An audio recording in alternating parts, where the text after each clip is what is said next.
And we are racing here in Sebring. Oh, someone already squeezing this over the wall. Oh, that is close. I think that's Grigoletto, is it? That he's trying. No, sorry, that's Grigoletto on the inside. No, that's Arda Urchan that's had the start of the gods. Wow, then had a big old moment there. We've got a yellow flag a little bit further back.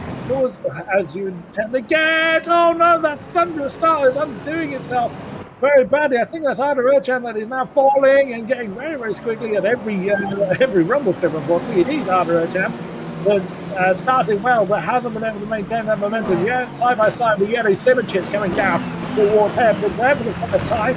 But Sven Gilhood has managed to break away almost to the second for Fabio Grigoletto, who's got themselves another second and a bit over Isaac Gillison. Our GT3's leader is now Herod. That leads the way. Then Patrick Schindler, Marin Bessier in third. It's almost like they're managing to match each other relative to their classes.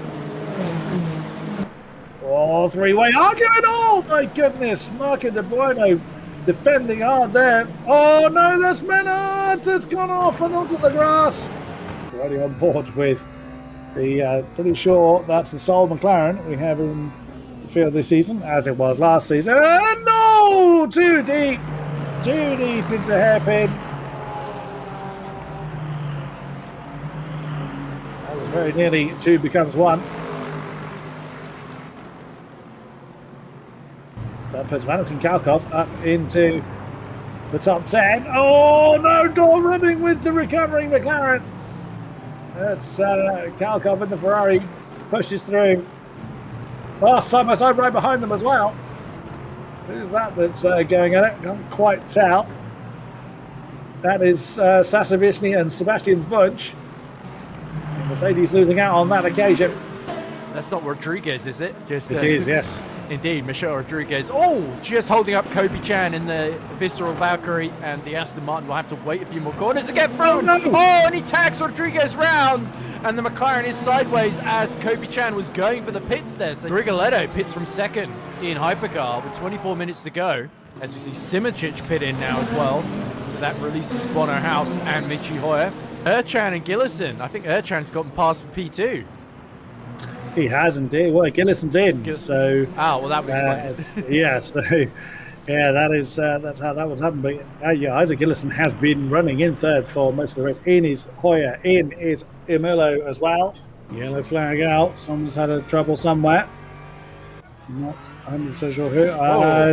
Grigoletto. It is Grigoletto. Okay, so the reigning champion's gone straight on at turn 1 and rejoins. That's cost him a bit of time there. Grigoletto wheel issue. He couldn't upshift.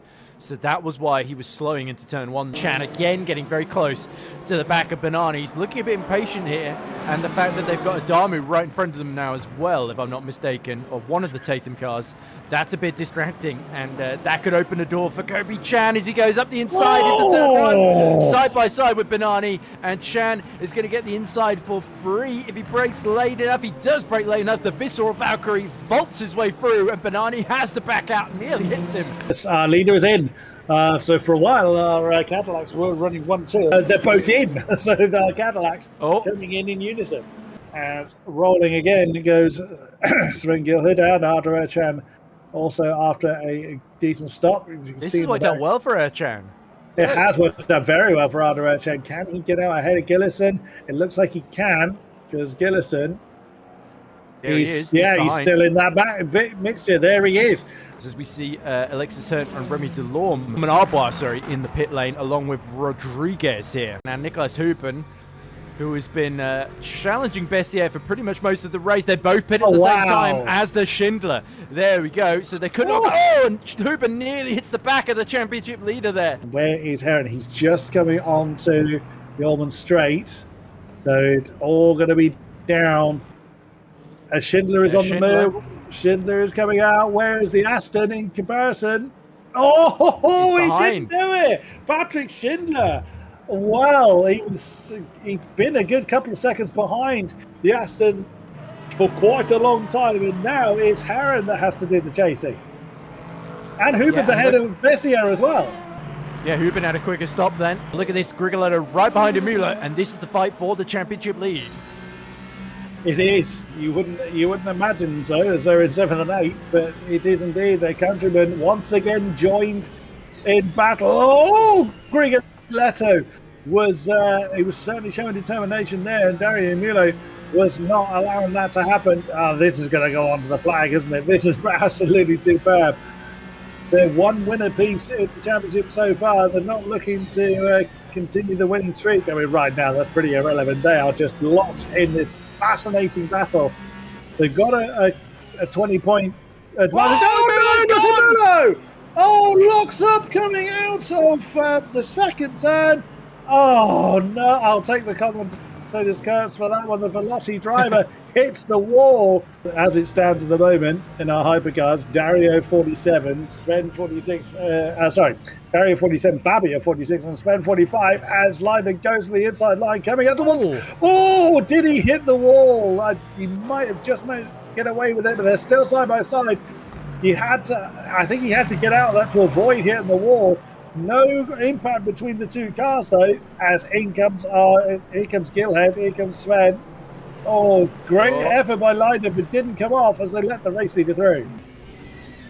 Yeah, yellow flag somewhere out on track ahead of them, I think. As we see, a move. Huis takes the final spot on the podium from Isaac Gillison.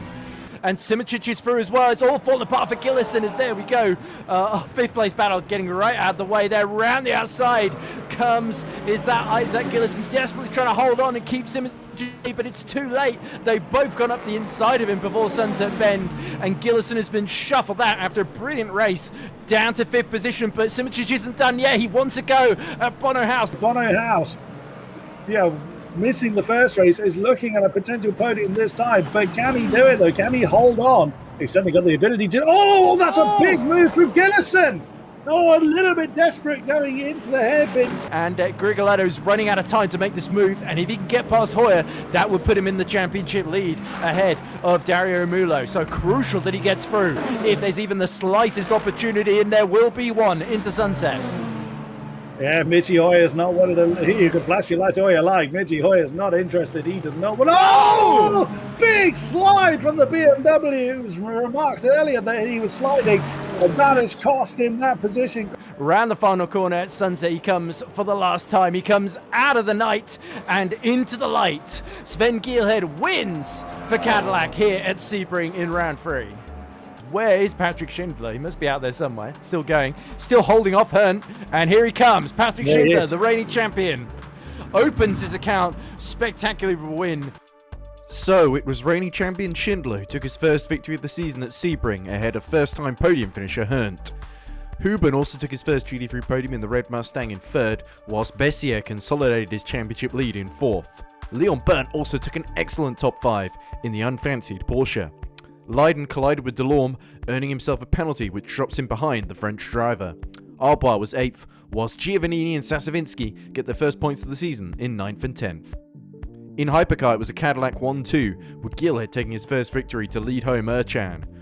House took his first VMS podium, triumphing in a battle against Simičić and the luckless Gillison, who was delayed by the Leiden-Delorme clash. Grigoletto recovers from his wheel issue to climb back to 6th ahead of Hoyer, whilst Imulo's spin leaves him down in 8th. The top 10 was rounded out by Adamu and Menard. In the GT3 standings, Bessier has extended his lead over Delorme to 8 points at the halfway mark of the season, with Leiden a further point back in 3rd.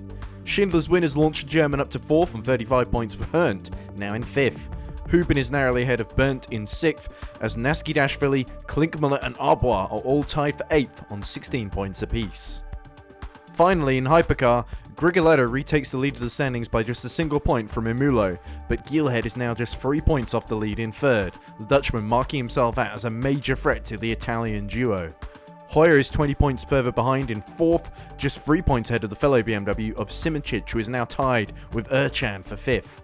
House is just a point behind in 7th, with Banani falling to 8th, a further point in arrears. Adamu's 9th, and Gillison now rounds out the top 10 after getting his first points on the board. The next round is Qatar on the 2nd of November.